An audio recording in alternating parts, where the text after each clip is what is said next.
Let's jump right into today's explainer because we're looking at a story that completely flips the script on how we define wealth, success, and community investment. It's an incredibly moving piece of source material, and honestly, it really gets you thinking. We're going to unpack exactly how one guy's quiet, everyday actions created this massive ripple effect, one that literally saved his livelihood when everything went up in smoke. So what if the richest person in your town wasn't the guy with the mega mansion on the hill, but the one who actually gave away the most? It kind of totally challenges how we normally measure success, right? We're so used to looking at bank accounts and luxury cars.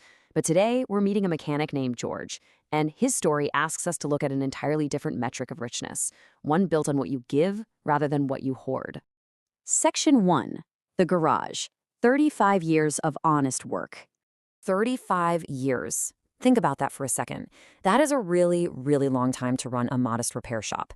Now, to be clear, this wasn't some flashy, high-tech dealership with espresso machines in the waiting room.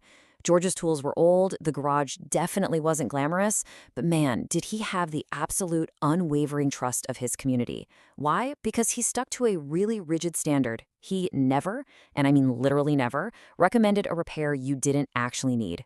His whole philosophy boiled down to this: fix the problem, not the customer's wallet. It's such a simple concept, but you can absolutely see why people trusted him implicitly, long before anyone even found out about his biggest secret. For George, integrity always beat out profit. Every single time. And that foundation of respect? Well, as you'll see, it ends up becoming crucial later on. Moving right along to Section 2, the Sunday Secret, Quiet Acts of Mercy. Here's where it gets really interesting. While everyone else thought the garage was closed for the weekend, George was quietly unlocking the back door early every Sunday morning. But he wasn't taking regular customers. He was inviting single parents, retired folks on fixed incomes, students, delivery drivers, nurses. He exclusively helped people who were genuinely struggling, the ones who simply couldn't afford a massive repair bill. And the kicker? He fixed their cars completely free of charge. Naturally, these folks felt incredibly indebted to him.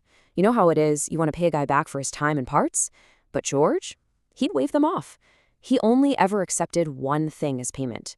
He'd just smile and tell them, just help someone else when you can. That was the whole shebang. No invoices, no IOUs scribbled on a napkin, just a firm handshake and a promise to pay it forward.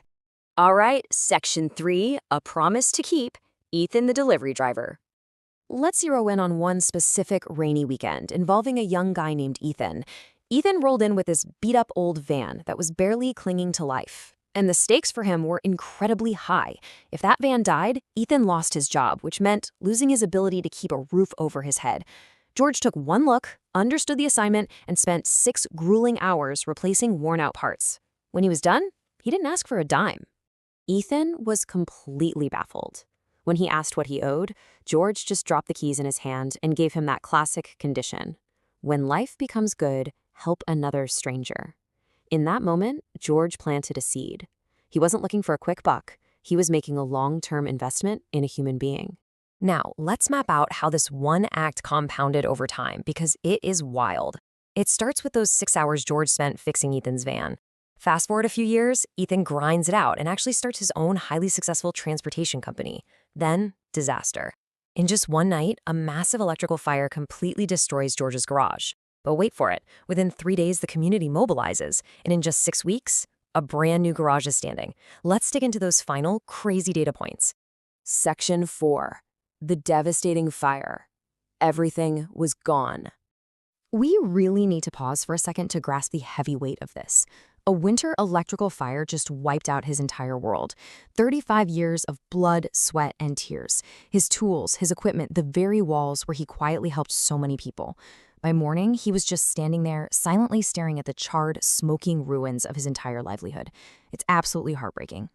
But this perfectly captures George's insane resilience. Standing in front of total ruin, he didn't scream, he didn't curse the universe, and true to form, he didn't ask a single soul for help.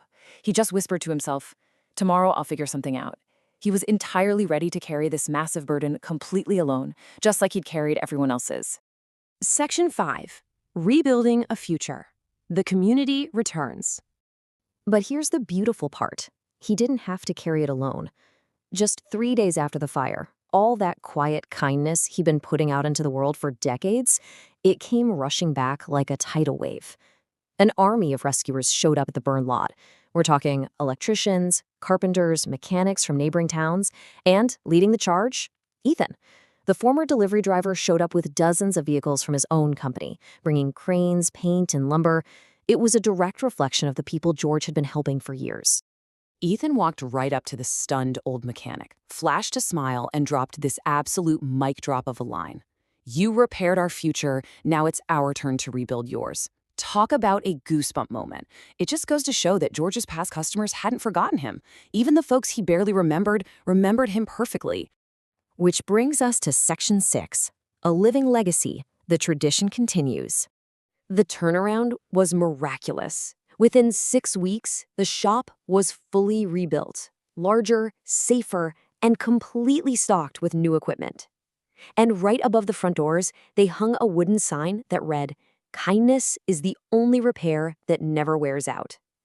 Seeing that, the usually stoic old mechanic actually broke down and wiped away a tear.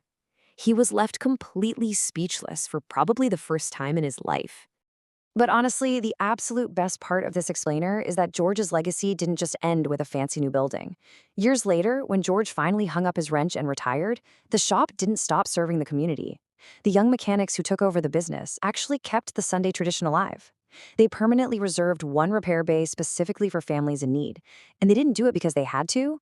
They did it because they genuinely wanted to.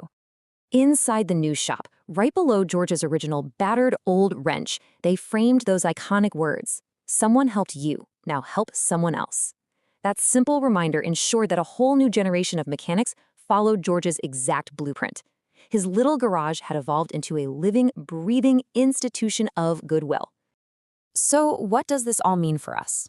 The biggest takeaway from this source material is how it completely flips our definition of success. Real success isn't about what you can extract from the world. It's about what you inject into it. It's measured by how many people smiled simply because you existed. I really want you to let this quote sink in. Kindness always remembers the way home. The smallest, most unglamorous act of mercy can travel through countless lives, winding through years and crazy circumstances before finding its way right back to your front door exactly when you need it most. So I leave you with this thought.